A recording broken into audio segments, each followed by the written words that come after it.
Assalamualaikum warahmatullahi wabarakatuh.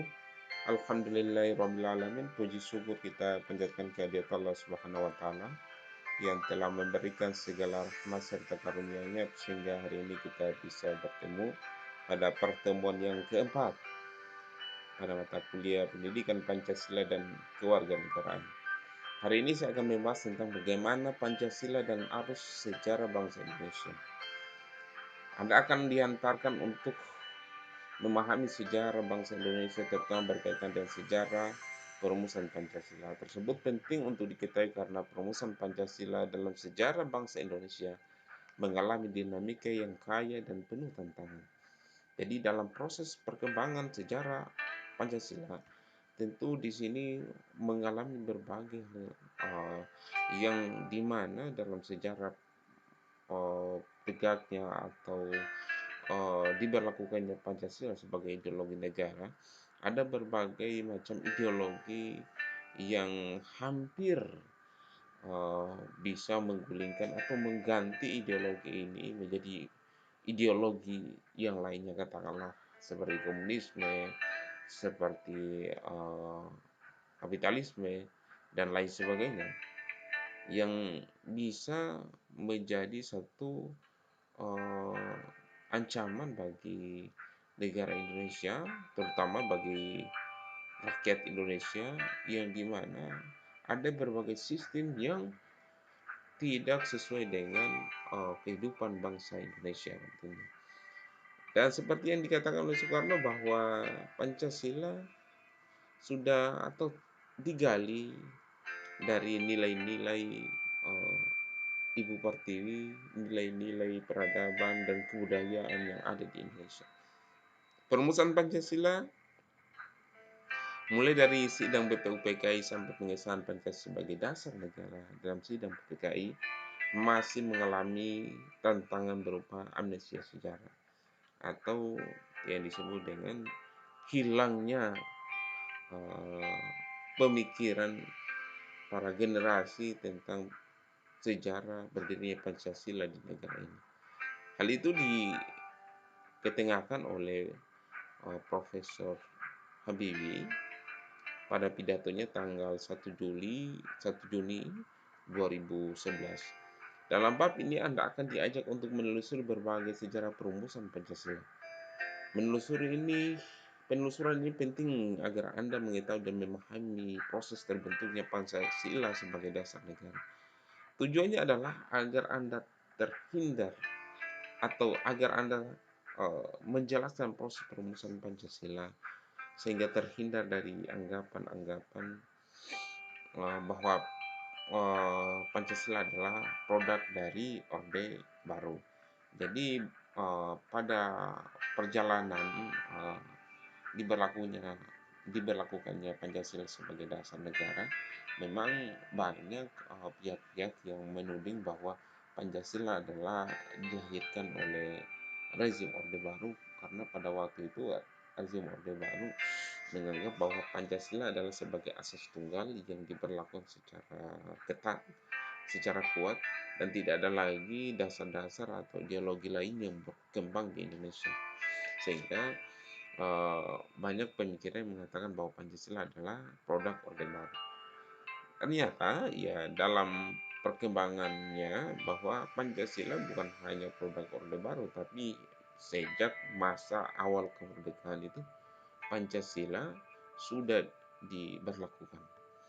Perlu Anda ketahui bahwa Pancasila merupakan dasar resmi negara kebangsaan Indonesia sejak pada tanggal 18 Agustus 1945. Hal tersebut terjadi karena pada waktu itulah Pancasila disahkan oleh PPKI, lembaga atau badan konstituante yang memiliki kewenangan dalam merumuskan dan mengesahkan dasar negara Indonesia merdeka. Tahukah Anda bahwa pada awal era reformasi tahun 1998 muncul anggapan bahwa Pancasila sudah tidak berlaku lagi karena sebagai produk rezim Orde Baru. Jadi pada masa itu Pancasila di dikatakan bahwa karena ini adalah produk Orde Baru, maka dengan jatuhnya atau hancurnya rezim Orde Baru, maka sistem pada waktu itu berganti pula. Ternyata, ya Pancasila tidak pernah tergantikan oleh sebuah perubahan zaman. Dan di Indonesia memang sudah berbagai orde yang sudah dilewati, ada orde lama, ada orde baru, sekarang kita masuk reformasi. Meskipun dengan 3 tahapan perubahan, dinamika konstelasi politik di Indonesia, tetapi Pancasila tidak tergantikan. Anggapan ini muncul karena pada zaman itu bahwa Pancasila sebagai bagian dari Orde Baru. Sosialisasi Pancasila dilakukan melalui pelataran P4 yang syarat dengan nuansa doktrin yang memihak pada rezim yang berkuasa pada waktu itu. Bagaimana cara menghindari kesalahpahaman atau sesat berpikir atau gagal paham yang menghinggapi sebagian generasi muda dewasa ini? Untuk itu, Anda sebagai mahasiswa perlu mempelajari berbagai sejarah tentang perumusan atau pembentukan Pancasila sebagai dasar negara yang dilaksanakan sebelum masa kemerdekaan. Jadi Pancasila ini ternyata bukan hanya memang awal kemerdekaan, tapi sebelum masa kemerdekaan. Memang kalau kita lihat bahwa Pancasila ini sudah lahir sebelum kemerdekaan Indonesia. Nanti diberlakukan secara resmi, dirumuskan secara resmi menjadi dasar negara yang disahkan oleh kepala negara itu pada saat setelah Indonesia merdeka. Tetapi pada saat sebelum masa kemerdekaan sudah menjadi kebiasaan atau budaya atau pegangan dalam kehidupan masyarakat di Nusantara. Menelusuri konsep dan urgensi Pancasila dalam arus sejarah bangsa Indonesia. 1. Periode pengusulan Pancasila. Jauh sebelum periode pengusulan Pancasila, cikal bakal munculnya ideologi bangsa itu diawali dengan lahirnya rasa nasionalisme, cinta terhadap negara, cinta terhadap bangsa, yang dimana rasa nasionalisme ini ada karena ada penjajahan pada masa itu yang menjadi pembuka pintu gerbang kemerdekaan bangsa Indonesia. Ahli sejarah Sartono Kartodirjo, sebagaimana yang dikutip oleh Mukhtar Pabotinggi dalam artikelnya berjudul Pancasila sebagai model rasionalitas politik, menengarai bahwa benih nasionalisme sudah mulai tertanam kuat dalam gerakan himpunan Indonesia yang sangat menekankan solidaritas dan kesatuan bangsa. Perhimpunan Indonesia menghimbau agar segenap suku bangsa bersatu teguh menghadapi penjajah dan keterjajahan. Kemudian disusul lahirnya Sumpah Pemuda pada tanggal 28 Oktober 1928 merupakan momen-momen perumusan diri bagi bangsa Indonesia. Semuanya itu merupakan model politik awal yang sudah dimiliki oleh tokoh-tokoh pergerakan, sehingga sidang-sidang maraton BPUPKI yang difasilitasi oleh Laksana Maeda tidak sedikitpun ada intervensi dari pihak penjajah Jepang. Jadi dalam proses perumusan di BPUPKI tentang bagaimana merumuskan tentang dasar negara yang sekarang dikenal dengan Pancasila, memang ada berbagai macam pemikiran pada waktu itu. Tetapi ingat bahwa Jepang tidak melakukan intervensi atau katakanlah campur tangan di dalam negara kita. Oleh karena itu lahirnya Pancasila merupakan ciri khas keaslian originalitas yang dimiliki oleh bangsa Indonesia. Hal inilah yang perlu dipertahankan. Para peserta sidang BPUPKI ditunjuk secara adil, bukan hanya atas dasar konstitusi, melainkan juga atas dasar integritas dan rekam jejak dalam konstitusi masing-masing.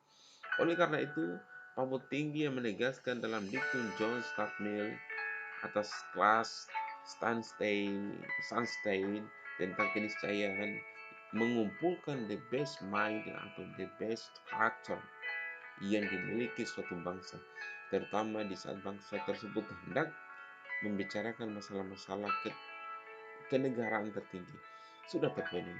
Dan demikian Pancasila tidaklah sakti dalam pengertian mitologis, melainkan sakti dalam pengertian berhasil memenuhi keabsahan prosedural dan keabsahan esensial sekaligus. Di sini dikatakan bahwa Pancasila bukan menjadi satu mitologi, tetapi menjadi satu prosedur hukum yang diberlakukan oleh pemerintah pada masanya, dan hal itu menjadi satu keniscayaan bahwa dengan berlakunya Pancasila merupakan satu sejarah momentum yang tidak terlupakan sampai akhir zaman, dan Pancasila merupakan satu spirit, satu semangat, satu kekuatan yang diberikan oleh Tuhan Yang Maha Kuasa kepada bangsa Indonesia untuk menjadi bangsa atau negara yang besar di suatu hari nanti. Selanjutnya, sidang-sidang BPUPKI berlangsung secara bertahap dan penuh dengan semangat musyawarah untuk melengkapi goresan sejarah bangsa Indonesia hingga sampai kepada masa sekarang ini. Masih ingatkah Anda sejarah perumusan Pancasila yang telah dipelajari sejak SMA atau SMK atau madrasah aliyah? Untuk membantu mengingatkan Anda, berikut ini dikemukakan beberapa peristiwa penting tentang perumusan Pancasila. Perlu Anda ketahui bahwa perumusan Pancasila itu pada awalnya dilakukan dalam sidang BPUPKI pertama yang dilaksanakan pada tanggal 29 Mei sampai dengan 1 Juni 1945. BPUPKI dibentuk oleh pemerintah pendudukan Jepang pada tanggal 29 April 1945 dengan jumlah anggota 60 orang. Badan ini diketuai oleh Dr. Rajiman Wedodiningrat yang didampingi oleh dua orang ketua muda atau wakil ketua, yaitu Raden Panji Suroso dan Ichibangas atau orang Jepang.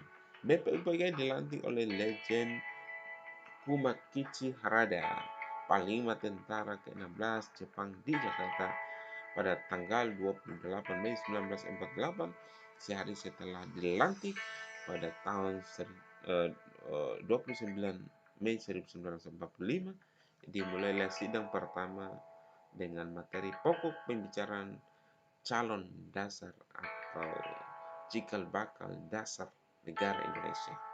Nah, jadi ini adalah sejarah cikal bakal Pancasila. Oleh karena itu 1 Juni itu selalu diperingati sebagai hari lahirnya Pancasila. Siapa sajakah tokoh-tokoh yang berbicara dalam sidang BPUPKI? Menurut catatan sejarah diketahui bahwa sidang tersebut menampilkan beberapa pembicara yang sangat fenomenal pada masanya sampai hari ini masih diingat oleh generasi-generasi muda, oleh para petinggi negara, oleh semua kalangan yang mempelajari tentang Pancasila dan keluarga negaraan. Pasti mereka akan mempelajari atau membaca siapa-siapa yang tampil pada waktu itu tentang bagaimana merumuskan Pancasila. Salah satunya adalah Mr. Muhammad Yamin, kemudian ada Insinyur Soekarno, ada Ki Bagus Hadikusumo, juga ada Supomo. Keempat tokoh tersebut menyampaikan usulan tentang dasar negara menurut pandangannya masing-masing. Meskipun demikian, perbedaan pendapat di antara mereka tidak mengurangi semangat persatuan dan kesatuan demi mewujudkan Indonesia merdeka. Sikap toleransi yang berkembang di kalangan para pendiri negara seperti inilah yang seharusnya perlu diwariskan kepada generasi berikutnya atau generasi kita sendiri, bahwa semangat untuk memupuk rasa persatuan dan kesatuan menjadi sangat penting di tengah banyaknya gejolak permasalahan yang dihadapi bangsa Indonesia. Tentu di sini yang perlu kita hadapi adalah bagaimana kita memunculkan rasa toleransi, demokrasi, saling memahami, saling mengerti, saling mencintai, saling mengayomi, saling melindungi, agar kita tidak terbawa oleh arus permasalahan yang dapat memecah potensi persatuan, yang dapat menghancurkan persatuan dan kesatuan bangsa.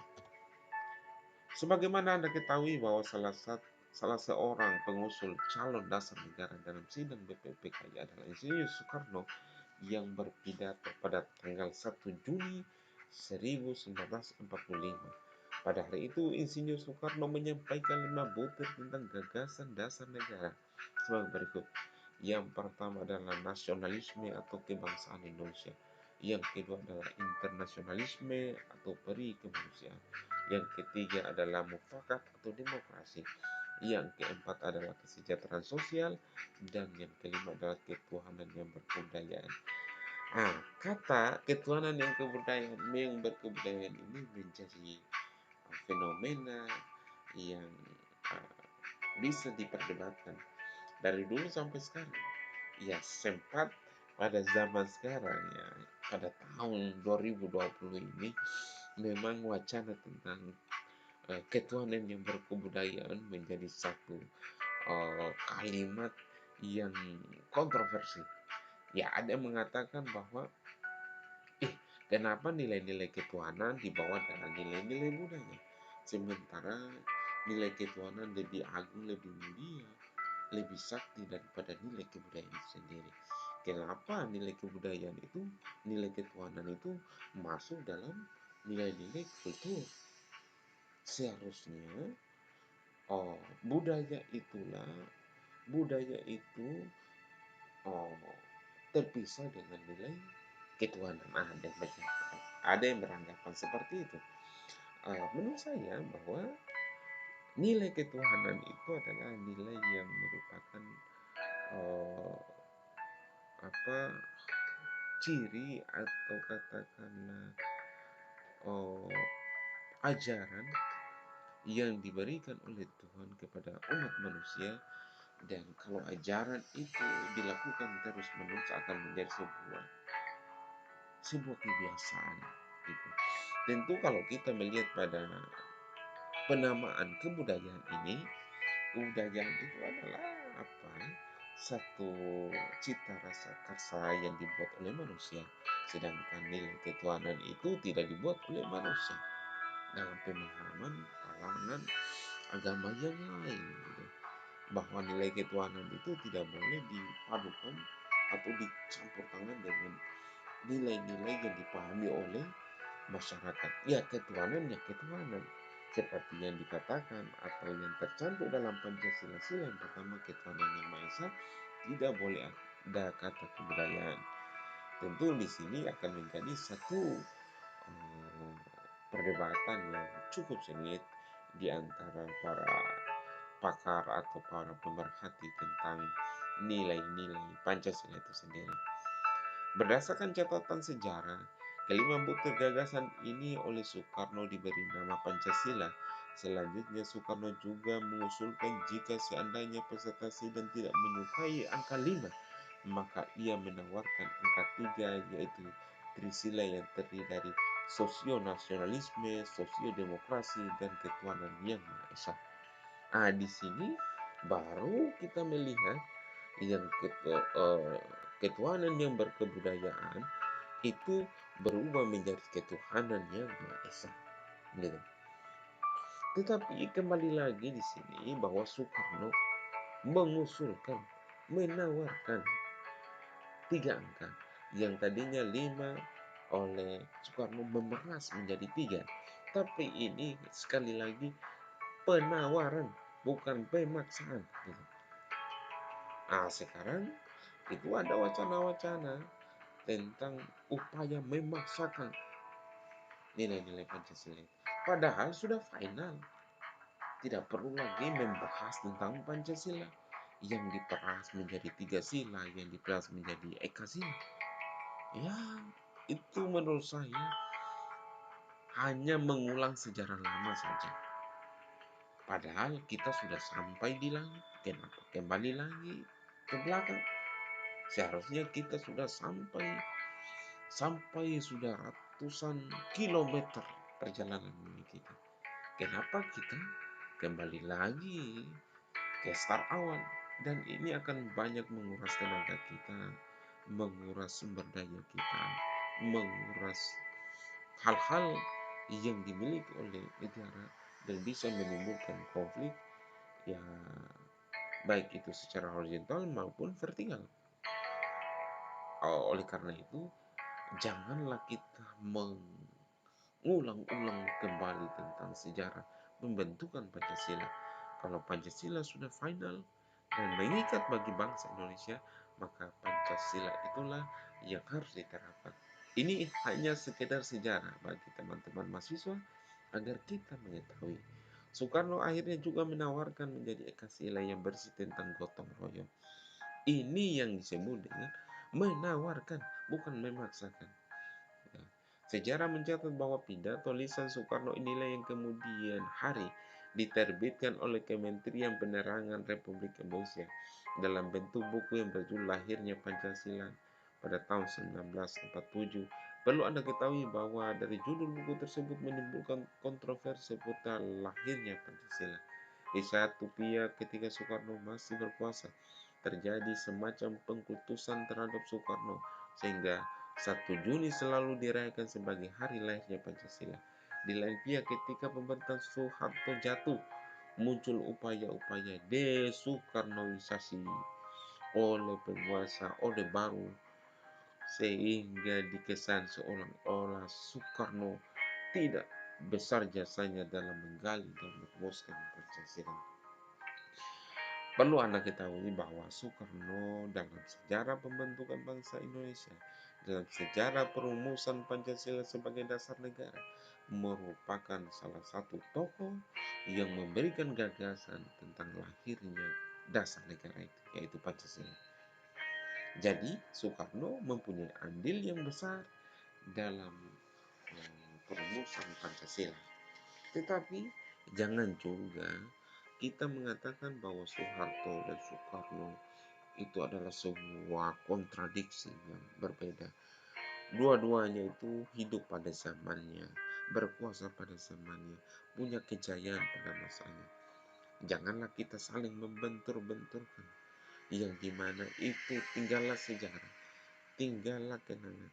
Yang kita hadapi adalah bagaimana kita menyelesaikan masalah-masalah bangsa yang ada sehingga tidak menjadi polemik di masa yang depan. Selanjutnya, teman-teman, setelah pidato Soekarno, sidang penerimaan usulan nama Pancasila bagi dasar filsafat negara atau filosofi Groundswell yang diusulkan oleh Soekarno dan kemudian dibentuk panitia kecil 8 orang, yaitu Ki Bagus Hadikusumo, Ki Haji Wahid Hasyim, Muhammad Yamin, Sutarjo, A.A. Maramis, Otto Iskandar Dinata, dan Muhammad Hatta yang bertugas menampung usul-usul seputar calon dasar negara. Kemudian sidang pertama BPUPKI pada tanggal 29 Mei sampai 1 Juni 1945 ini berhenti untuk sementara. Kawan-kawan, itu yang menjadi satu perumusan tentang proses lahirnya Pancasila. Pada periode kedua itu perumusan Pancasila, hal terpenting yang mengemuka dalam sidang BPUPKI kedua pada tanggal 10 sampai 16 Juli 1945 adalah disetujuinya naskah awal pembukaan hukum dasar yang dikenal dengan namanya Piagam Jakarta. Piagam Jakarta itu merupakan naskah awal pernyataan kemerdekaan Indonesia. Pada alinea keempat Piagam Jakarta itulah terdapat perumusan Pancasila sebagai berikut: 1. Ketuhanan yang mewajibkan menjalankan syariat Islam bagi pemeluk-pemeluknya. 2. Kemanusiaan yang adil dan beradab. 3. Persatuan Indonesia. 4. Kerakyatan yang dipimpin oleh hikmat kebijaksanaan dalam permusyawaratan perwakilan. Dan yang kelima adalah keadilan sosial bagi seluruh rakyat Indonesia. Kalau kita melihat dari redaksi kalimat, tentu Pancasila yang sekarang itu mendekati proses perumusan dalam Piagam Jakarta, gitu. Hanya yang membedakan antara Pancasila sekarang dengan Piagam Jakarta yang dirumuskan pada tanggal 10 sampai 16 Juli itu pada sila yang pertama, yaitu ketuhanan yang Maha Esa. Ya, sedangkan di Piagam Jakarta mengatakan tuh ketuhanan dengan kewajiban menjalankan syariat Islam bagi pemeluk-pemeluknya. Selebihnya itu punya redaksi yang sama, punya bunyi yang sama, punya makna yang sama. Karena pada hasilnya yang pertama itu masih menimbulkan kontroversi pada waktu itu, maka ketuhanan dengan kewajiban menjalankan syariat Islam bagi pemeluk-pemeluknya diganti menjadi ketuhanan yang Maha Esa, dan semua bangsa, semua suku, semua agama mengakui dan menyetujui sila ketuhanan yang Maha Esa. Kemudian selanjutnya bagi teman-teman mahasiswa, itu naskah awal pembukaan hukum dasar yang dijuluki Piagam Jakarta ini dikemukakan hari dijadikan pembukaan Undang Dasar 1945 dengan sejumlah perubahan di sana sini. Ketika para pemimpin Indonesia sedang sibuk mempersiapkan kemerdekaan menurut Soekarno, skenario Jepang, secara tiba-tiba terjadi perubahan peta politik dunia. Salah satu penyebab terjadinya perubahan peta politik dunia itu ialah takluknya Jepang terhadap sekutu. Hancurnya kota Hiroshima dan Nagasaki dibom oleh Amerika, luluh lantak, hancur berantakan. Peristiwa tersebut ditandai dengan jatuhnya bom atom di kota Hiroshima pada tanggal 6 Agustus 1945. Sehari setelah peristiwa itu, 7 Agustus 1945, pemerintah pendudukan Jepang di Jakarta mengeluarkan maklumat yang berisi satu. Pertengahan Agustus 1945 akan dibentuk Panitia Persiapan Kemerdekaan bagi Indonesia atau PPKI. Yang kedua, panitia itu rencananya akan dilantik pada tanggal 18 Agustus 1945 dan mulai bersidang pada tanggal 19 Agustus 1945. Dan yang ketiga adalah direncanakan 24 Agustus 1945 Indonesia merdeka. Tetapi pada para generasi muda tidak terlalu mempercayai apa yang menjadi janji-janji maklumat dari Jepang pada waktu itu, sehingga para generasi muda menculik generasi tua pada masa Soekarno, Muhammad Hatta dan beberapa kelompok lainnya, menculiknya mereka dan dibawa ke Rengas Dengklok dan merumuskan tentang proklamasi dan diumumkan pada tanggal 17 Agustus 1945, lebih cepat daripada apa yang merupakan target dari pemerintah Jepang. Kemudian keesokan harinya atau besok paginya pada tanggal 8 Agustus 1945, Soekarno, Hatta, dan Rajiman dipanggil Jenderal Terauchi atau penguasa militer Jepang di kawasan Asia Tenggara yang berkedudukan di Saigon, Vietnam. Sekarang kota itu bernama Ho Chi Minh. Ketiga tokoh tersebut diberi kewenangan oleh Terauchi untuk segera membentuk suatu panitia persiapan kemerdekaan bagi Indonesia sesuai dengan maklumat pemerintah Jepang tanggal 7 Agustus 1945 tadi.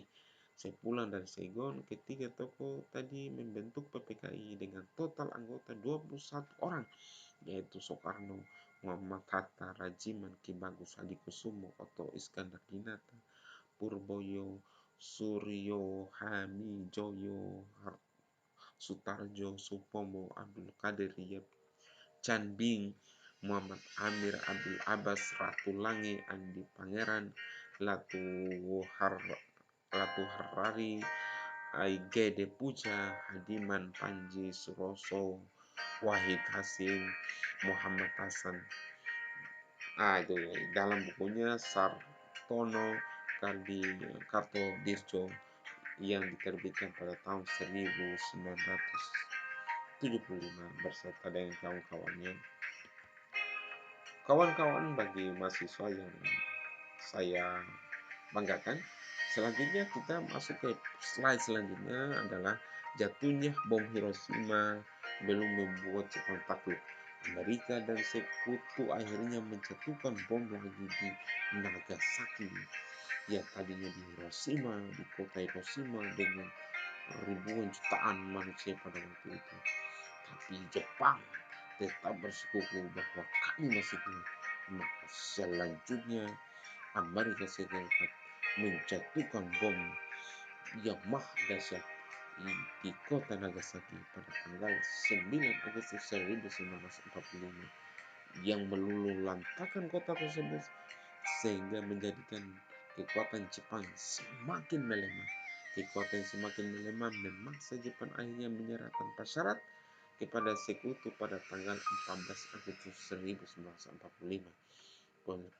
Konsekuensi dari menyerahnya Jepang kepada Sekutu menjadikan daerah bekas pendudukan Jepang beralih kepada wilayah perwalian Sekutu termasuk Indonesia. Sebelum tentara Sekutu dapat menjangkau wilayah-wilayah itu, untuk sementara bala tentara Jepang masih ditugasi sebagai sekedar penjaga kekosongan kekuasaan. Nah, inilah yang disebut kesempatan dalam kesempitan. Anak muda menggunakan kesempatan kekosongan dalam kekuasaan itu dengan mempercepat proses kemerdekaan Indonesia. Proses kekosongan itu tidak disia-siakan oleh para tokoh nasional. PPKI yang semula dibentuk Jepang karena Jepang sudah kalah dan tidak berkuasa lagi. Maka para pemimpin nasional pada waktu itu segera mengambil keputusan politis yang penting, mendesak, dan urgent. Keputusan politis penting itu berupa melepaskan diri dari bayang-bayang kekuasaan Jepang, dari penjajahan Jepang, dari otoritarisme Jepang, dari kezaliman Jepang, dan mempercepat proses rencana kemerdekaan bangsa Indonesia. Pada periode ketiga pengesahan Pancasila, yaitu peristiwa penting lain yang terjadi pada tanggal 12 Agustus 1945, ketika itu Soekarno, Hatta, dan Rajiman dipanggil oleh penguasa Jepang, militer Jepang di Asia Selatan di Saigon untuk membahas tentang hari kemerdekaan Indonesia sebagaimana yang pernah dijanjikan, namun di luar dugaan ternyata pada tanggal 14 Agustus 1945 Jepang menyerah kepada Sekutu tanpa syarat. Pada tanggal 15 Agustus 1945, Soekarno, Hatta, dan Rajiman kembali ke Indonesia. Kedatangan mereka disambut oleh para pemuda yang mendesak agar kemerdekaan bangsa Indonesia diproklamasikan secara cepat karena mereka tanggap terhadap perubahan konstelasi politik dunia pada masa itu. Terjadi Perang Dunia Kedua dan meluluhlantakkan salah satunya adalah Jepang. Para pemuda sudah mengetahui bahwa Jepang menyerah kepada Sekutu sehingga Jepang tidak memiliki kekuasaan secara politis di wilayah kependudukan, termasuk Indonesia. Perubahan situasi yang cepat itu menimbulkan kesalahpahaman antara golongan muda dengan Soekarno dan kawan-kawan, sehingga terjadinya penculikan atas diri Soekarno dan Muhammad Hatta. Kerengas dengklok dalam istilah pemuda pada waktu itu mengamankan kedua tokoh yang sangat bersejarah ini. Tindakan pemuda itu didasarkan keputusan rapat yang diadakan pada pukul 28.00 waktu Indonesia Barat menjelang 16 Agustus 1945 di Cikini nomor 71 Jakarta. Kemudian memulai jalan berliku, akhirnya dicetuskanlah proklamasi kemerdekaan Indonesia pada tanggal 17 Agustus 1945. Teks kemerdekaan itu didiktekan oleh Muhammad Hatta dan dituliskan oleh Soekarno pada dini hari. Dan demikian naskah bersejarah teks proklamasi kemerdekaan Indonesia ini digagas dan ditulis oleh dua tokoh proklamator tersebut, sehingga wajar jika mereka dinamai Dwi Tunggal. Dua dalam satu, mereka meramu konsep tentang proklamasi dan dibacakan di depan rakyat Indonesia untuk menunjukkan bahwa negara Indonesia merdeka dari tangan penjajah. Selanjutnya naskah tersebut diketuk oleh Sayuti Malik. Rancangan pernyataan kemerdekaan yang telah dipersiapkan oleh BPUPKI yang diberi nama Piagam Jakarta akhirnya tidak dibacakan pada tanggal 17 Agustus 1945 karena situasi politik yang berubah yang bisa sewaktu-waktu terjadi kegentingan yang memaksa. Sampai detik ini teks proklamasi yang dikenal luas adalah sebagai berikut. Proklamasi, kami bangsa Indonesia dengan ini menyatakan kemerdekaan Indonesia. Hal-hal yang mengenai pemindahan kekuasaan dan lain-lain diselenggarakan dengan secara seksama dan dalam tempo yang sesingkat-singkatnya. Jakarta 17 Agustus 2006 atas nama bangsa Indonesia Soekarno-Hatta. Ini yang merupakan kalimat yang secara apa namanya uh, secara orisinil itu dikatakan bahwa bangsa Indonesia secara resmi keluar dari kemelut penjajah Jepang. Oleh karena itu, hal-hal yang mengenai pemindahan kekuasaan dan lain-lain itu yang dimasukkan adalah pemindahan kekuasaan dari Jepang ke Indonesia secara utuh itu harus diselenggarakan dengan seksama. Seksama itu artinya secara teliti dan dalam tempo yang sesingkat-singkatnya. Teliti kemudian sesingkat-singkatnya. Teliti dan cepat. Kemudian ini adalah teks naskah aslinya. Di sini ada beberapa coretan-coretan yang dilakukan oleh Soekarno dan sampai sekarang masih menjadi sebuah perdebatan kenapa melakukan coretan-coretan hal-hal yang mengenai pemindahan. Di sini ada beberapa redaksi yang menjadi pemikiran Soekarno untuk dibacakan pada tanggal 17 Agustus 05 atau 05 itu adalah tahun Jepang, tahun yang cukup sakral bagi bangsa Indonesia sampai hari ini masih sangat dikenal. Oleh karena itu, marilah kita selalu belajar tentang Pancasila agar kita tidak lupa dengan jas merah, melupakan sejarah Indonesia. Kalau bangsa yang besar itu adalah bangsa yang tidak melupakan sejarah.